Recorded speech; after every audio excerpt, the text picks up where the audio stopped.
We went through one whole year of Universe Mode to see who would be the 24/7 champion by the end of the year. So let's get this started. We start off at WrestleMania Backlash, where we have a 6-man battle royal to determine who will be the first 24/7 champion. Triple H from 2008, Tyler Breeze, Razor Ramon, Jeff Hardy, Massey, and Andre the Giant, who doesn't look like Andre the Giant at all. Bruh, look at this dude.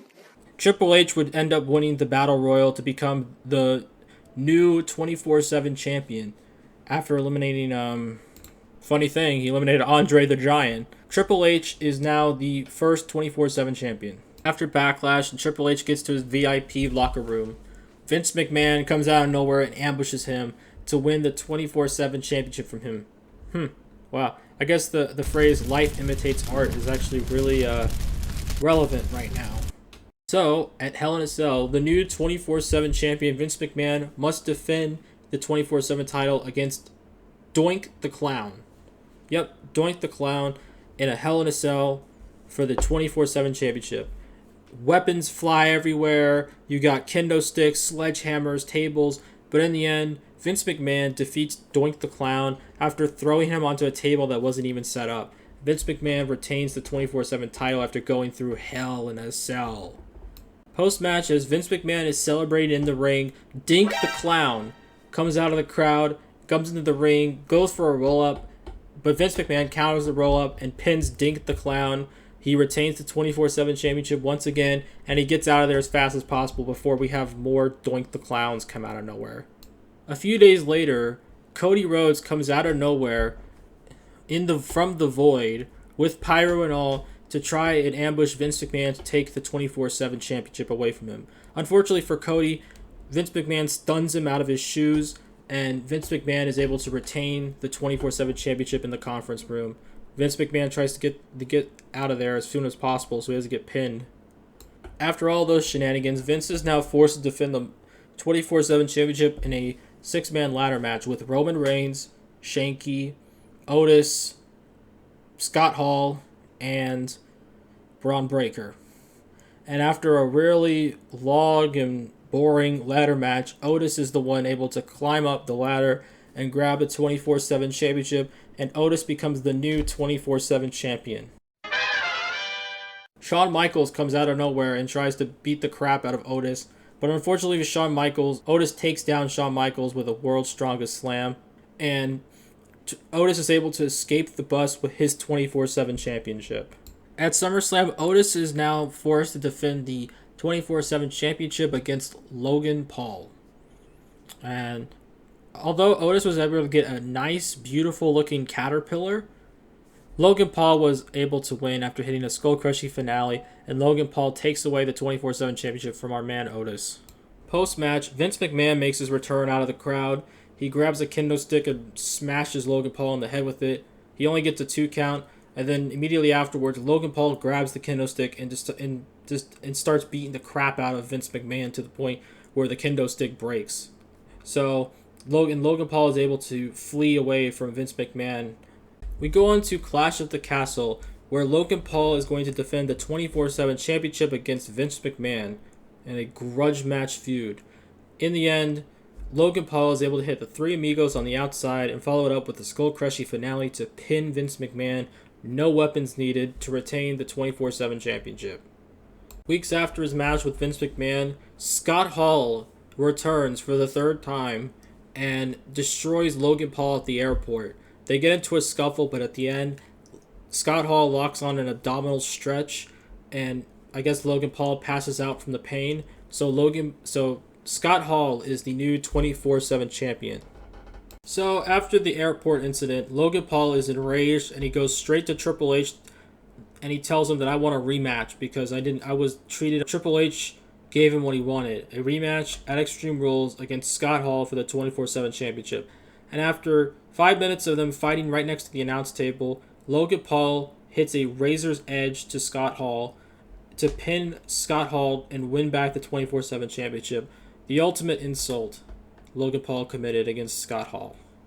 After his match with Scott Hall, Logan Paul goes back to the locker room and Mansoor is awaiting him. He's just laying in his locker room, ready to strike for the 24/7 championship.